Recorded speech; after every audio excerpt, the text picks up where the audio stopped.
Bonjour à tous, bienvenue dans Tout un monde, votre rendez-vous hebdomadaire avec les acteurs de l'actualité. On va parler de la Grèce qui n'est toujours pas sortie d'affaire, du premier anniversaire de la guerre à Gaza et des négociations sur le nucléaire iranien. Mais voici tout d'abord, comme chaque semaine, en quelques secondes, le bilan de 7 jours d'info. Une frappe américaine aurait tué le dirigeant d'une filiale afghane du groupe armé État islamique et plus de 30 militants près de la frontière avec le Pakistan.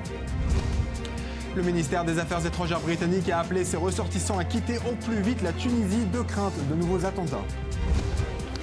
Israël a révélé la disparition de 2 de ses ressortissants qui s'étaient rendus à Gaza. Ils seraient détenus par le Hamas qui pourrait demander en échange la libération de plusieurs prisonniers palestiniens. D'après l'Agence des Nations Unies pour les réfugiés, le nombre de réfugiés syriens a dépassé le chiffre de 4 millions. Ce nombre devrait s'élever à 4,27 millions d'ici la fin de l'année 2015.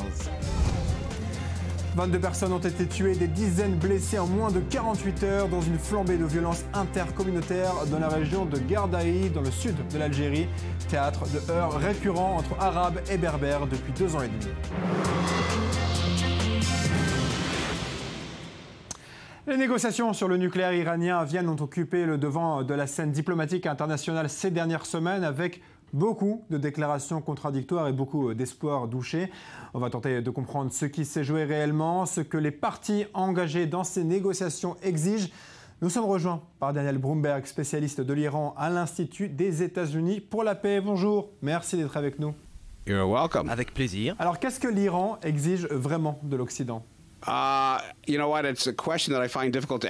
Vous savez, c'est une question à laquelle il est difficile de répondre parce que pour moi, il n'y a pas d'Iran, mais un leadership fait de différentes factions qui veulent des choses différentes. La chose principale que veulent les Iraniens, et Zarif et ses alliés réformistes en particulier, c'est un accord qui leur permettrait de se concentrer sur la politique intérieure de l'Iran. L'économie, le domaine social. Ils veulent revenir au système qu'ils ont tenté d'installer dans les années 90 ou 2000, quand ils ont été écartés par Ahmadinejad.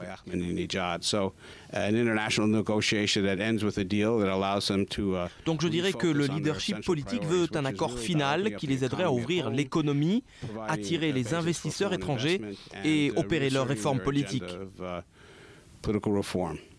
Est-ce que l'Occident est prêt à accorder à l'Iran ce que l'Iran exige ? Eh bien, les pays occidentaux, les Russes et les Chinois veulent un contrôle strict de l'industrie nucléaire de l'Iran pour réduire sa capacité à enrichir de l'uranium.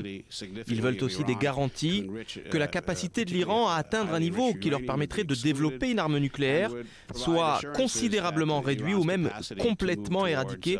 Voilà ce que veut l'Occident. Pourquoi est-ce que les négociations prennent autant de temps ? Le sujet fait la une depuis 2005. Eh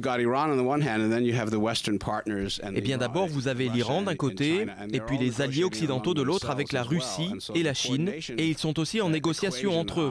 La coordination de ce côté-là est très complexe, et c'est devenu la source de pas mal d'inquiétudes. Jusqu'ici, les Russes ont été très favorables à un accord, mais l'Iran a soulevé la question de l'embargo de l'ONU sur l'import et export d'armes, qui ne faisait pas partie des négociations à l'origine.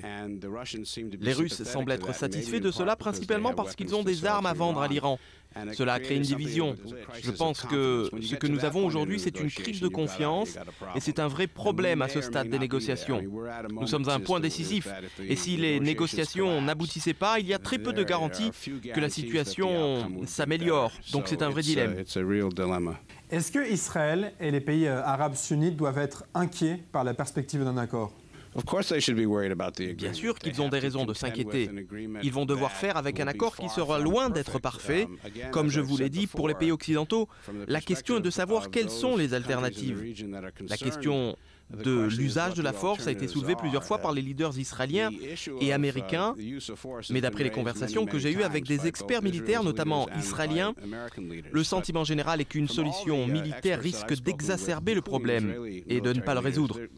Donc malheureusement, les Iraniens arrivent à ces négociations avec un avantage par rapport à l'Occident.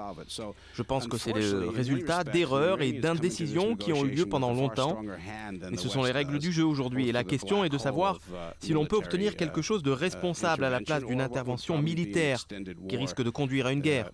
Je ne pense pas qu'Israël ou les pays du Golfe veulent de cela. La position de Netanyahou à ce sujet-là est une autre question.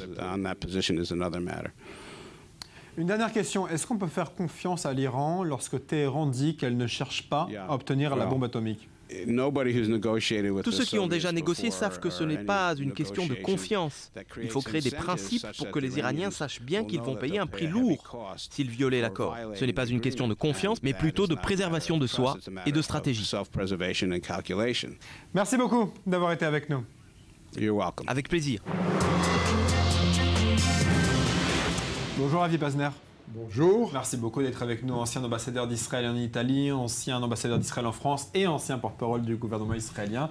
Vous restez malgré tout diplomate? Je reste diplomate malgré tout, mais surtout un ami de I-24 News. Merci beaucoup d'être avec nous.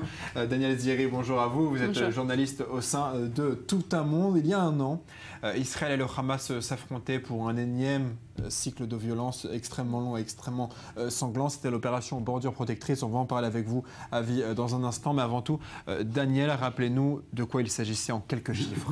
Alors, avant de parler des chiffres, Julien, j'aimerais qu'on n'oublie pas que tout a commencé avec une autre opération militaire, qui était l'opération Gardien de nos frères, qui a commencé, il me semble, 13 juin ou 12 juin, lorsqu'on a eu la nouvelle que 3 jeunes Israéliens avaient été kidnappés par notamment des membres du Hamas, il s'est avéré plus tard, dans la Cisjordanie. Et donc là, les forces israéliennes ont fouillé toutes les maisons en Cisjordanie. Jusqu'au 30 juin, on a appris la mort de ces jeunes, puisque les corps ont été retrouvés.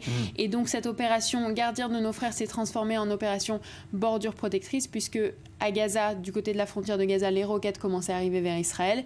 Une semaine plus tard, en masse. Et le 7 juillet 2014, Israël lance opération Bordure Protectrice à Gaza. C'était une opération aérienne d'abord, puis ensuite, le 17 juillet, on a envoyé des troupes au sol. L'armée israélienne a décidé d'envoyer des troupes au sol pour notamment régler le problème des tunnels qui étaient présents à Gaza. En quelques chiffres, Julien, 4382 roquettes tirées depuis Gaza, dont 692 interceptées par le dôme de fer. Le reste sont soit tombés dans la bande de Gaza, soit dans le territoire israélien. Dans des zones non habitées.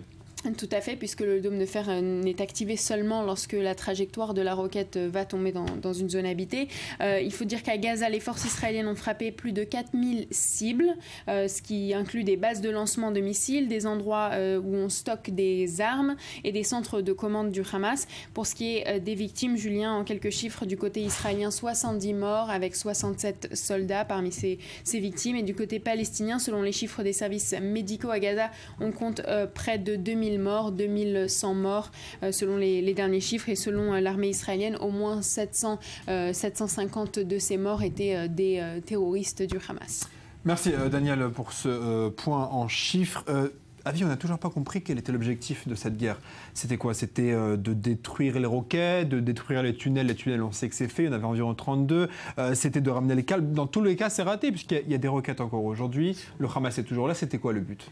Vous savez, Julien, quand vous demandez quel était l'objectif de la guerre, il faut dire que, premièrement, c'est une guerre que nous n'avons pas voulu. Premièrement, c'est une guerre que nous n'avons pas cherchée. Nous avons été entraînés dans une guerre petit à petit, comme vous l'avez dit, à partir du 12 juin, et après le 7 juillet, et après le 17 juillet, avec l'entrée des forces terrestres d'Israël. L'objectif, c'était de faire taire le Hamas, ok? Ça a pris beaucoup trop de temps. Ça a pris beaucoup trop de temps. Justement parce que nous voulions éviter les victimes. Vous avez mentionné le nombre de victimes. Le nombre de victimes à Gaza est malheureux. Okay. Mais cet objectif est réussi, le Hamas? Relativement, oui. Je crois que notre force de déterrence aujourd'hui face au Hamas est beaucoup plus haute qu'elle ne l'était il y a un an. C'est vrai que de temps en temps, Julien, c'est vrai que de temps en temps, il y a des roquettes qui sont tirées un peu de Gaza, maintenant du Sinaï. C'est une situation, malheureusement, à laquelle, je ne veux pas dire nous devons nous habituer, qu'il nous faut savoir gérer. Mais je crois que le Hamas, en tant qu'organisation, même la branche militaire du Hamas, hésitera beaucoup maintenant à reproduire ce qui a été fait l'année dernière. Et cela pourquoi?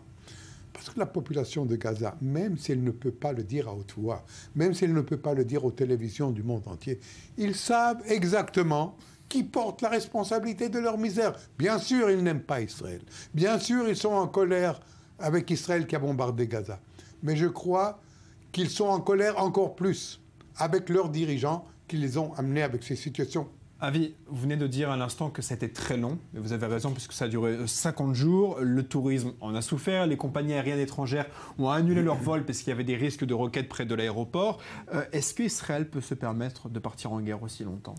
Eh bien, moi, comme je vous l'ai dit au début, je pense que ça a duré trop longtemps, mais il y avait une raison pour cela, c'est que nous avons hésité à entrer dans la bande de Gaza, sachant... D'une opération terrestre, vous parlez. De l'opération terrestre, sachant que les pertes seraient lourdes, pas seulement du côté de Hamas, mais aussi du côté d'Israël.